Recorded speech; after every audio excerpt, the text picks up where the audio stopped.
YouTube, what is up, my people? Hey, so this video is going to be about how to make money as a leased on owner-operator.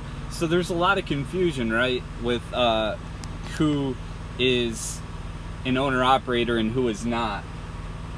I know there's guys who are like so adamant in saying that if you lease your equipment onto a company, you lease your services onto a company, that you're not an owner-operator.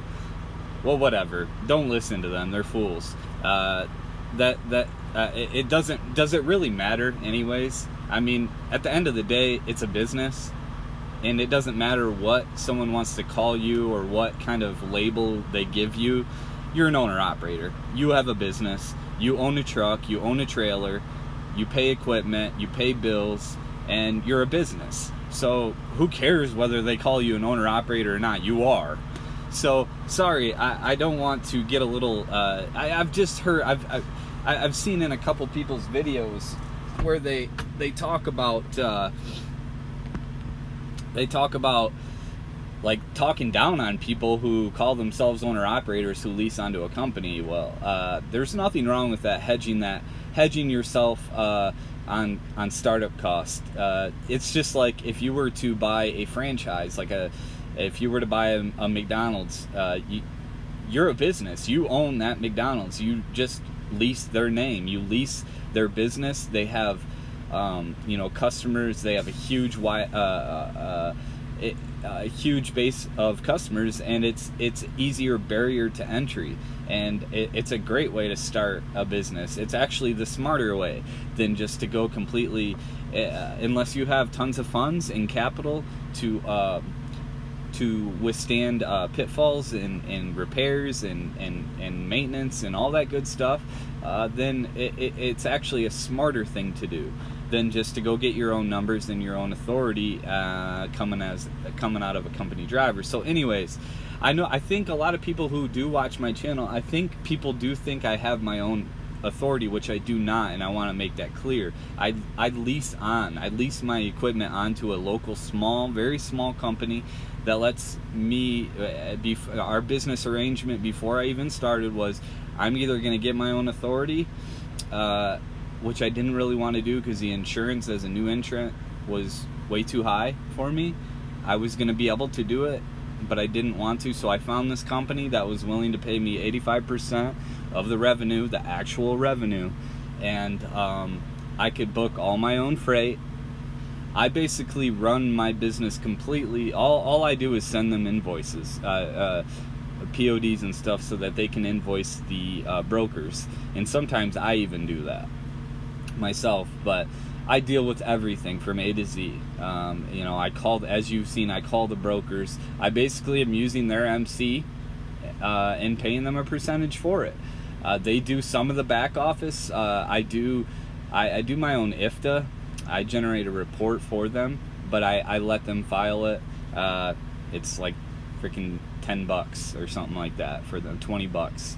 So I got a lot of other stuff going on, so for me, the time that I save on having to file that is just worth it to me. Time is money, right? So so let's get into it. I know a couple people have mentioned in here, I've done a numbers thing earlier on when I first got my truck, and those numbers obviously probably changed. So, there's always ways of improvement, and other people do a lot better than me, and that's okay, because I will eventually, I'm watching, I'm learning, I'm constantly moving and shaking. I'm learning new ways to be profitable in my business and in my other business, and that's just the way of business and way of entrepreneurship and life. You learn and you grow, So this is just for the individuals who wanted to see more, or maybe those who are thinking about getting into being an owner-operator, buying your own truck or getting your own trailer and leasing your services onto another company. And it's a smart idea, man. You won't make as much, but at the same rate, there's a lot more that goes into having your own authority. You have to file everything on your own. You have to be up, and honestly, like services like OIDA, which I'm a member, owner operators, whatever they call that, OIDA, Association for Owner Operators, they will be with you every step of the way. I think DAT does too. So that's another way of, if you're going to just get your own authority, that's a good way of hedging all that too, is having someone, a customer service rep, able to kind of assist you with letting you know when things are due and whatnot. But it's not as hard as people make it out to be, man. It's really just having the capital, and whether that's savings. I know a lot of people say you should have like 50 grand or 25 grand at least if you get your own authority and a savings, and I agree. But if you have to, and you have a credit card or a couple credit cards or a line of credit through your bank, that's okay too, man. You do what you got to do, and being working for yourself in a business is really hard at first, but you're creating wealth and freedom. But the most importantly is the freedom of time in the future. You know, if you're investing your money and still paying yourself like you are a company driver, and taking that difference and putting it into your self-employment IRA or stocks and bonds or real estate, and making that money work for you, then you are light years ahead of the general public, who is just basically running a business to survive and live a more luxurious lifestyle. But if you look at their finances and their net worth, it's not so good, because they're highly in debt. And that's fine, to each his own. But let's get into it real quick. Like I said, I don't make a killing, and to some of you it may be, but there are company drivers who are probably making more than I do, or about what I do. But that's okay. You know, I have more freedom, and I'm good with that. I'm growing, and so in the next year, I am going to get my own authority, and I am going to use OIDA most likely, because I am a member and I like what they do. And for getting your own authority, they really help. And I will get their insurance, because as a new entrant, the insurance rates for me just aren't that great. I do have a couple personal speeding tickets that haven't fallen off yet, so that does affect my my MVR and all that good stuff, and it hikes up the prices and the rates. So anyways, I'm gonna try to go through this as best as I can. Sorry about these ads. Okay, let's just do a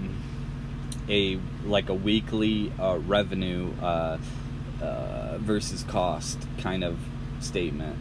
So let's say, for instance, let's do hold on, I'm trying to think how I should do this.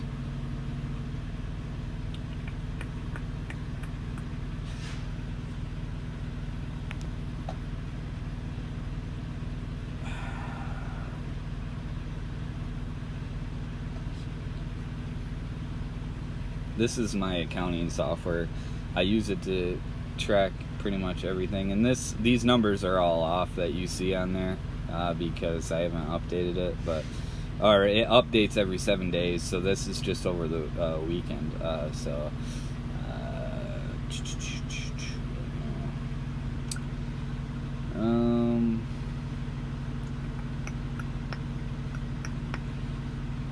So let's do last week.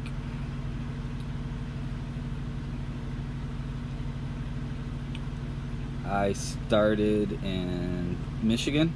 Well, yeah, so I delivered to Plainfield, Indiana, and then so the way this company that I lease onto, I have all my invoices sent to them and PODs sent to them every week, and it goes from Sunday to Saturday. Kind of a weird deal, but basically I have to have any loads I do from Sunday to Saturday in by Saturday afternoon, and then they pay me the following Friday.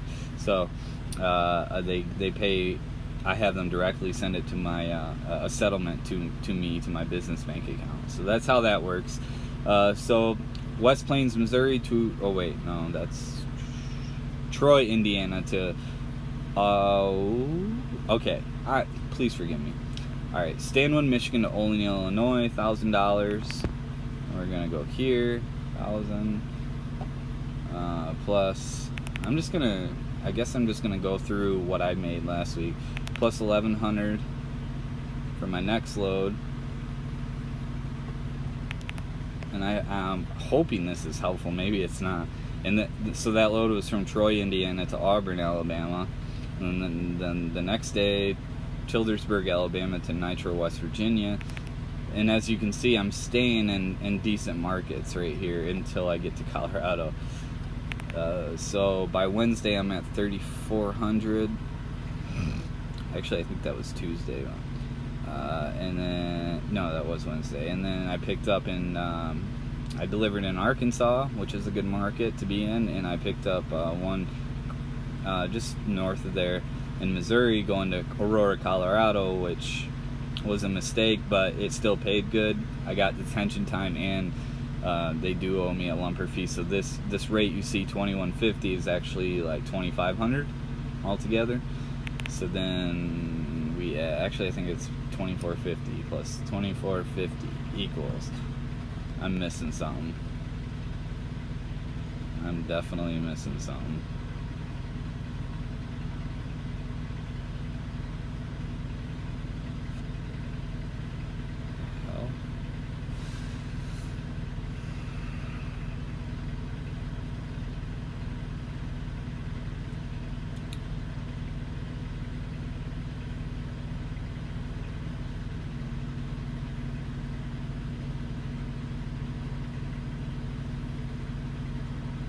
Oh, I forgot to add that Childersburg, Alabama to Nitro, 1,300. So then we add plus 1,300. Now that looks right. So I grossed $7,150 last week. I ran a lot of miles. I'm not sure exactly. It's in between 3 and 4. I'll look that up. Anyway, so that's my gross, right? So say this is you, and then so on every load I get 85% of that revenue. So I just take all my loads to make it easy. Oh, and this is actually, yeah, that's right, I think, yeah. And then I just take my total revenue for the week and I times that by 85%, and that'll be what I get, and they get the rest of that. So they get, you know, like $1,000, 1,100. And that's okay. And so now I'm at 6,000 after paying their percentage, and then all my insurances cost $270 a week, which is high, but it is what it is. So I take $270 off, and then I rent a trailer right now, which is also a cost that I'm trying to reduce, which actually I'm in the process of purchasing my own flatbed trailer. And that price will be a little over $400 a month, so that will give me another $400 a month in my pocket.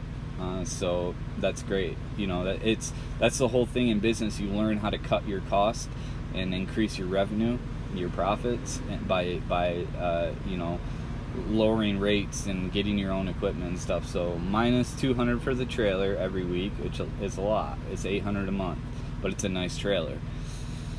I never have problems with it, knock on wood. So now I'm at 5607, and then I pay,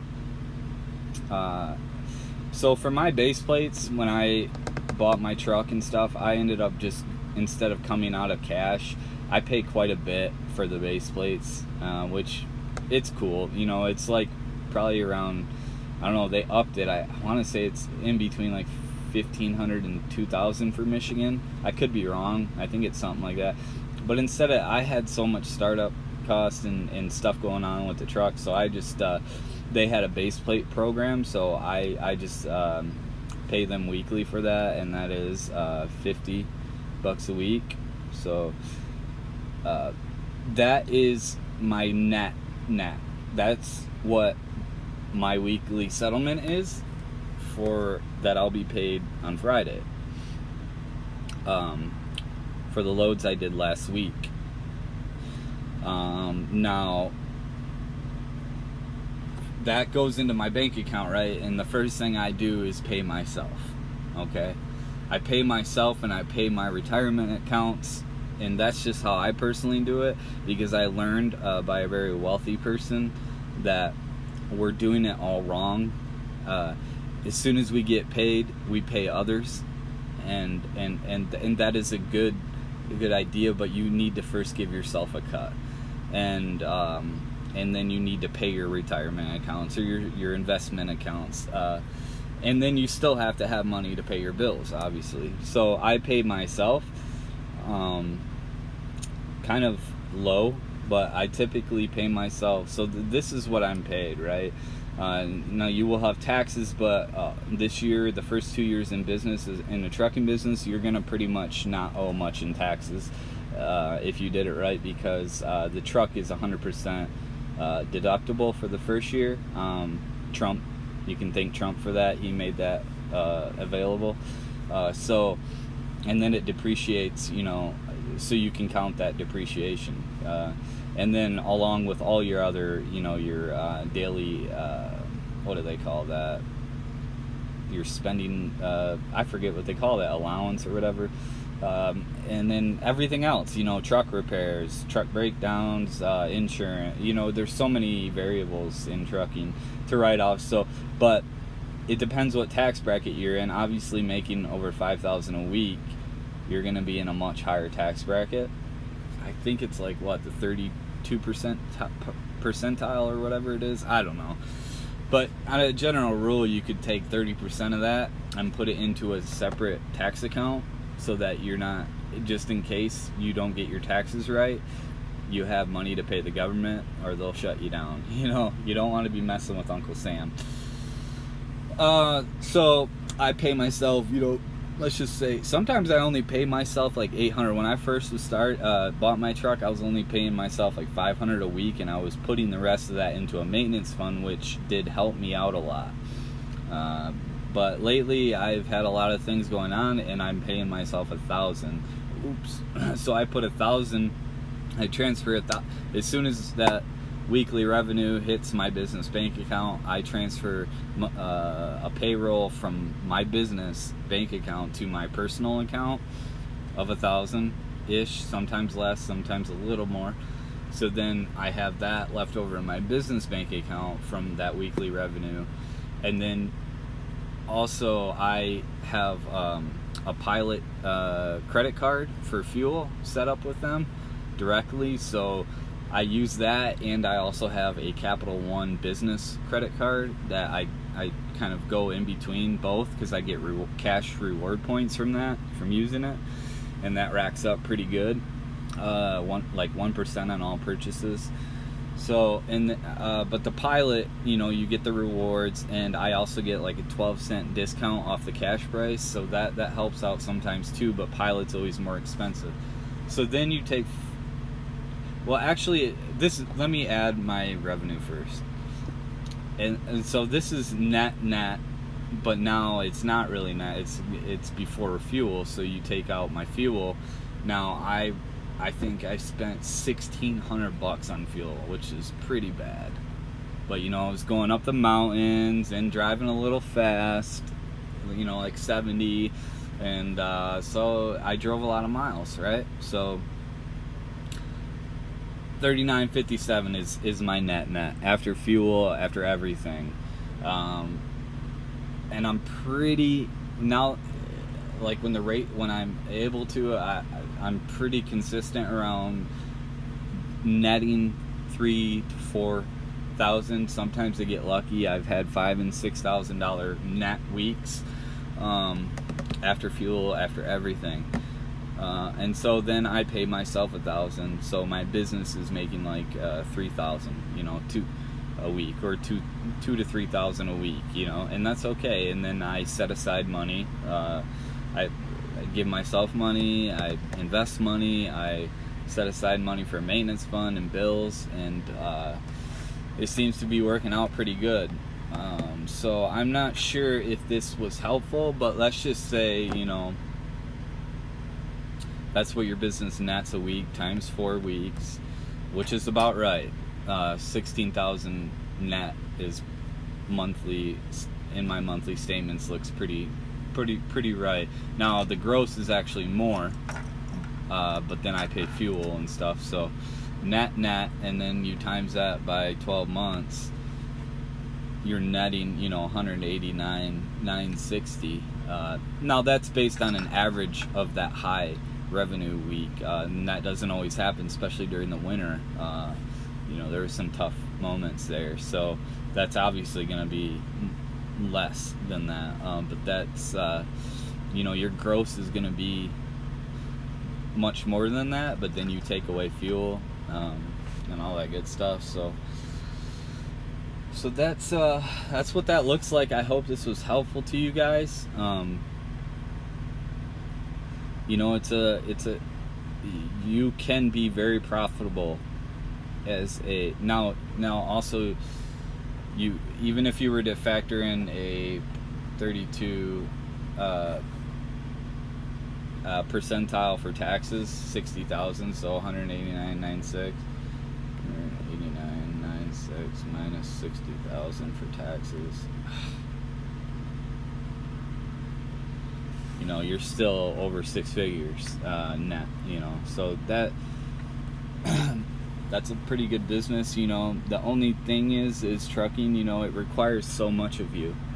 Any business does, especially for a long time, until you figure out how to remove yourself from the business and be able to work on the business and not actually physically in the business. Or try to figure out how to be not present and have that cash flow coming in, which I could buy more trucks and hire drivers and lease them onto this company I lease onto, but I'm not. Look, man, I have big goals in real estate. I really enjoy selling real estate, and I kind of do. I love trucking too, but one day I'm not going to be trucking, and I'll be, you know, home teaching my kid how to maybe flip houses or sell houses, you know, and just living financially free. But I'm working my ass off in hopes of getting there one day. But I enjoy trucking. I like this business. It's a hard business, man. There's lots of stresses. I know people think you just hold the steering wheel and go down the road, and I wish it were that easy, because everybody would be doing it, you know, which it does seem like everybody's doing it, but not everybody's doing it right, or not everybody's doing it profitable.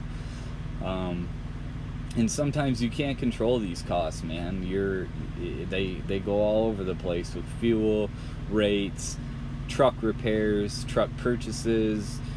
Just the biggest thing is the maintenance, man. The repairs, and like if you can get a truck that can go 6 months to a year without any problems, my goodness, you will be so gravy. But don't plan on that. You know, you're planning to fail if you plan to do that. Prepare for the repairs and maintenance fund, and just call it a lucky shot if it doesn't happen, because then you'll be sitting on a lot more capital to grow. And so that's that. I hope this was helpful, guys. I want to do like another video soon about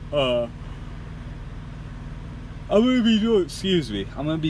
here in Denver, Colorado. I have to wait till 6 o'clock to pick up my other load. It's going to Alabama. I got kind of lucky with this load, paying decent coming out of Colorado, where everything's like kind of Florida here, as far as rates. It's great coming in, but terrible going out. And I was able to get like $1.60 a mile going to Alabama, so it was like $1,900 pay me to go there. And then obviously Alabama is a great market to be in right now, so the rates are up. So then I'm gonna make my way home from there and have another good week in revenue. But yeah, like I was saying, I'm gonna do another video. I'm gonna start doing more videos. I'd like to do videos on just going through like trucking news. You know, that would be cool to do like a daily thing, because I want to stay current. I know there's people who do want to see this content, and I want to, you know, make that available to them, or just, you know, it's good conversation, keeps our brains working, our minds sharp. So having a business in this industry. But so I'd like to go over, like, you know, daily news and articles and stuff, or what's happening. I know a lot of people do that. And then also I'd like to, you know, I know people like those going through like Uber Freight app, you know, looking to book loads, and DAT TruckersEdge, and I've been able to be pretty darn profitable with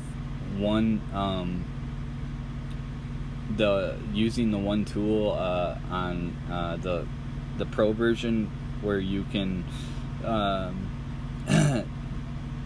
immediately in your dashboard look at the load to truck ratio, and that one tool, the load to truck ratio, has made me very profitable. It's made me to be able to have these net $5,000, you know, $3,000 to $5,000 weeks as owner operator who leases onto a company, and I'm getting consistently pretty decent rates, even through the terrible winter I was surviving, and some days it was horrible, but I was getting a pretty decent average compared to the rest. And I know there's others who do much better than me, but I feel pretty good about the rates I'm able to negotiate by using mainly that tool, man. And I'll use that tool, and if I don't find any loads on DAT that will put me in that location that I would like to be in for the rates that are good, then I will take that knowledge I get from that DAT tool, and I'll go to the other load boards, you know, JB Hunt 360, Uber Freight, sometimes 123 load board, but not much anymore. And I'll use that as leverage, knowing those lanes coming from that information that DAT gives out. So just some helpful tips, I think, that will make us all more profitable. And I hope you guys, if you are thinking about starting a business, and or if you already do have a trucking business, you know, leave your comments down below. Give me some helpful advice. Constructive criticism is always accepted, man. Just be nice about it. And let me know what you want to hear, or just whatever. Just throw your comments down below. Hit the thumbs up button, and then also, please, if you're watching this, make sure you subscribe and click that notification bell down below, so that you can see my next videos where I'm booking loads and stuff like that. And I hope this was helpful. I know there's a couple people, if you're listening to this or watching this, that wanted to see more of my numbers and my operating costs and all that good stuff. I didn't necessarily throw everything in. You know, there are like startup costs with the BOC and the filings that you have to do with IFTA and all that good stuff, but for your 2290 and all that good stuff. But I don't even think I threw in my cost for insurance. Oh no, I did. Yeah, 270. Okay, yeah. So that's pretty much it, man. I hope this is helpful, and we'll talk to you guys later. Peace out.